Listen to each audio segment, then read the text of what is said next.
Sir, जहां आज ये जंग पहुंच चुकी है और ट्रंप साहब के जो बयानात हैं, बरतानिया को जो उन्होंने कहा और बरतानिया ने इनकार कर दिया, काफ़ी बड़ा सरप्राइज़ है कि स्टारमर नो कर सकता है ट्रंप को। मुझे ये देख के काफ़ी हैरत हुई। लेकिन नेटो को जितना मर्जी वो थ्रेटन करें, यूरोपियन अपने आप को पीछे हटा रहे हैं। आपको आगे आने वाले दिन क्या नज़र आता है? एक तो ये कि आलमी निज़ाम में बहुत बड़ा बिगाड़ आ गया है और ख़लीजी रियासतें इस हमले की जद में आई हैं जो अमेरिका की हलीफ थी। तो उसके बाद अमेरिका ने उनसे पूछे बगैर ये हमला किया है।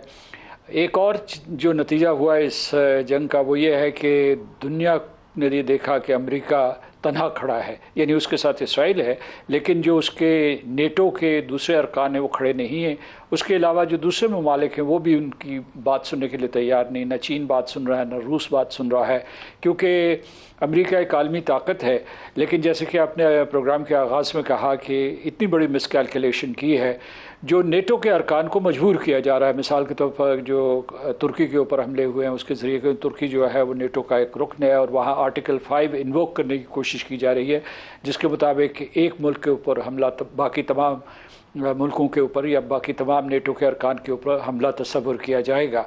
लेकिन अभी बरतानिया के फॉर्मर आर्मी चीफ ने एक बयान दिया है और ये मतलब ये ऑथराइज्ड बयान होगा। उन्होंने ये कहा है कि ये नहीं हो सकता कि नेटो का एक रुकन जो है ख़ुद अपना फ़ैसला करके किसी जंग में जाए और उसका दिफा नेटो के अरकान करें। नेटो के जो पूरे का पूरा डॉक्ट्रिन है वो दिफाई है, ऑफेंसिव नहीं है, और उसमें बाहमी मुशावरत पहले ज़रूरी है। दूसरा, जो ख़ुद आपने एक और उसकी तरफ इशारा किया कि जो आलमी मंडियों पे बहरान आ गया है उसकी वजह से सदर ट्रंप निशाना तनकीद बन रहे हैं। वो ये उनकी सदर शी जिनपिंग के साथ एक मुलाकात थी, वो भी जो है उसमें ताख़ीर का इम्कान है। और उन्होंने रूस से अपील की है, कहते हैं पस पर्दा चीन से भी कहा है कि इस जंग को किसी न किसी तरीके से रुकवाया जाए या ईरान को बाज रखा जाए।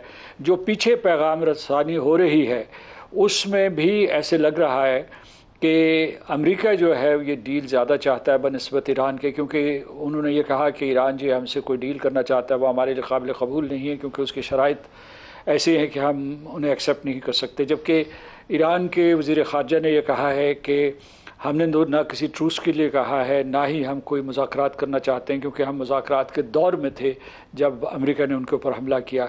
तो वो कहते हैं हम मज़ाहमत करेंगे, और फिर जो उन्होंने शराइत रखी हैं वो अमेरिका के लिए काबिल कबूल नहीं है, लेकिन पस पर्दा सफारतकारी चल रही है।